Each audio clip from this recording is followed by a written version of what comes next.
Muitas coisas que não vivemos porque não temos maturidade. As coisas grandes e expressivas da nossa vida estão nos aguardando crescer. Eu comecei a ler um livro do Drummond Lacerda que tem por título Fora do Alcance das Crianças. E esse livro traz como uma tônica central que as coisas grandes e expressivas da nossa vida estão nos aguardando crescermos. Está esperando, é como aquele pai ou aquele avô que pegou um pouquinho do recurso todos os meses e depositou numa caderneta de poupança, para que seu filho ou seu neto ou quem quer que seja, quando fosse maior de idade, tivesse recursos. Aqueles recursos estavam sendo preparados ao longo de anos e anos para que aquela pessoa, aquele indivíduo, quando crescesse, quando tivesse a maior idade, ele então estivesse apto para tomar posse daquilo que foi preparado ao longo de um bom período de sua vida. Da mesma forma nós entendemos, e eu gostei muito dessa tônica do livro Fora do Alcance das Crianças. Aliás, gostaria de recomendar uma leitura rápida, mas muito boa. Eu queria falar com vocês que Deus também trabalha desta forma. Muitas coisas que gostaríamos de viver, muitas coisas que Deus preparou para nós, pois a Bíblia diz que tudo estava preparado antes da fundação do mundo. O sangue de Cristo já era reconhecido ou conhecido antes da fundação do mundo, diz 1 Pedro, mas muitas coisas que não vivemos porque não temos maturidade. Deus está nos aguardando, crescermos e não nos tornarmos maior dos 18, dos 21, mas amadurecer a nossa mente para que possamos deixar de ser crianças e termos acesso àquilo que Deus tem a nos oferecer. A grande virtude, e é isso que eu quero, essa tônica que eu quero tomar com você, está no nosso poder de recuperação. O que vamos fazer após uma queda, além de chorar pela dor do acontecido? Como é que nós vamos nos comportar? Essa tônica de dizer a força que me mantém de pé tem por propósito mostrar alguns personagens bíblicos, pois quando nós olhamos para a Bíblia, nós vemos muitas pessoas ou muitos homens com algumas virtudes. Abraão com a sua fé. Nós olhamos para Davi e olhamos sua valentia e sua adoração. Sansão, a sua força. Nós olhamos para Salomão e vemos sua sabedoria, mas todos eles tinham seus pontos fracos. Quando nós olhamos para Abraão, nós vemos o medo que ele tem ao chegar no Egito com sua bela esposa.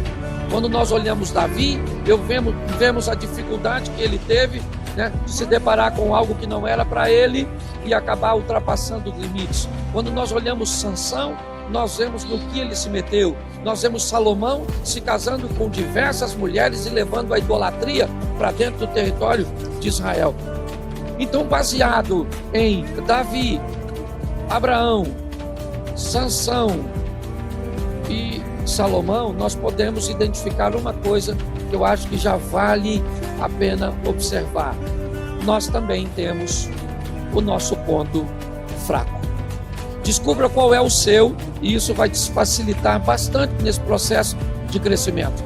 Aprenda que mais que um ponto fraco, existe um ambiente em que esse ponto fraco aflora com mais facilidade. Então, mais que o ponto fraco, eu já sei onde eu sou fraco. Isso é muito importante. Mas é muito importante também você saber se existe um ambiente onde isso se manifesta ou se aflora, onde essa tentação consegue ficar maior que você. Ok? Isso pode acontecer, por exemplo, num bar. Isso pode acontecer, por exemplo, numa rede social. Isso pode acontecer com você na ociosidade, como pegou Davi, o tempo que os reis iam à guerra, ele estava ocioso nos corredores do palácio. Nós podemos verificar que algumas pessoas enfrentarão ambientes sozinhos. Se ficar sozinho, se masturba. Se ficar sozinho, vê pornografia. Se ficar sozinho, sempre a solidão, às vezes, ela não é o seu ponto fraco. Ela é o ambiente onde o seu ponto fraco se manifesta. Conhecer o seu ponto fraco é importante, mas entender e fazer a leitura de onde ele se manifesta com mais facilidade também é muito importante. Ou seja, também tem aqueles que, se estiverem sozinhos, vão bem, mas basta se misturar com determinadas pessoas que aí as coisas começam a se complicar.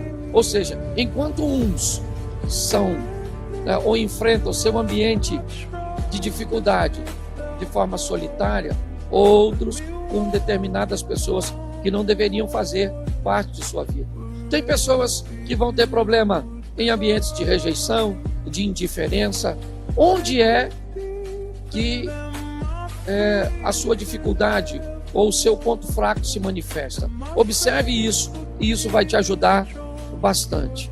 Hoje eu quero olhar um texto com vocês do segundo livro do profeta Samuel, no capítulo 12. O texto me saltou pela recuperação de Davi, pela maneira que ele conseguiu se recuperar, sabe? É a tal da resiliência, aquela capacidade. Pensa uma almofada, quando você senta em cima dela e ela perde toda a sua forma, ela amassa, ela enruga, ela dobra, mas basta você sair de cima da almofada, e se a densidade de sua espuma ainda estiver correta e firme, apesar de todo o peso, de toda a pressão que ela recebeu, ela vai voltar para o tamanho normal, para a forma normal.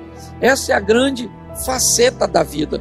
Depois de uma situação como essa, econômica, de saúde, de toda essa pressão emocional que estamos vivendo, nos apertando, você liga a televisão, morreram tantos, os dados estão aqui, a situação está difícil, amanhã é segunda-feira, a pressão, será que a empresa vai me demitir? E os meus recursos, e como funciona, as igrejas fechadas, a estrutura, e como é que eu vou sobreviver a todo esse aperto quando tudo isso passar? Pasme você. Muitas pessoas, no fim dessa história, não ficaram nem para ver o desfecho.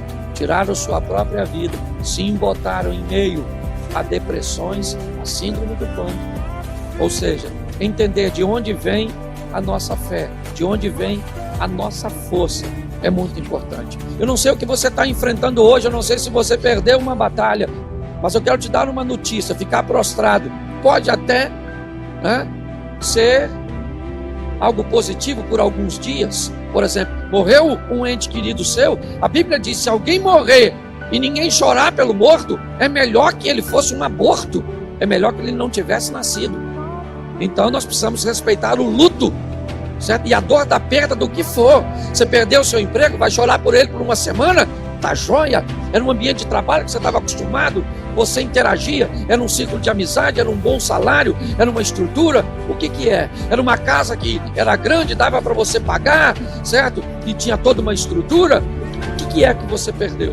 Seja o que for que você perdeu, você tem todo o direito de usar um tempo da sua vida para chorar pelo perdido. Primeiro, porque isso demonstra que há valor, que você sabe valorizar as coisas. Sejam pessoas, sejam animais, sejam objetos, ok? Todos eles, quando saem da sua vida, ele te dá o direito de sentir que partiram. Até pessoas ruins, quando saem da nossa vida, mesmo sendo ruins, às vezes deixam sentimentos bons. Então, se você vai chorar uma semana, tá joia, porque perdeu o emprego, show de bola. Agora, se você quer chorar um ano, aí vai ser difícil. Se você quer chorar um mês, 2, porque perdeu um ente querido, tá joia. Se você quer continuar até um pouco triste, introvertido, um pouco mais de tempo, também tá bom. Quem sou eu para determinar o tamanho de sua perda e de sua dor? Eu só preciso dizer que a sua vida continua. E você precisa aprender a se levantar. Quando tudo diria para você, fique prostrado, levante-se.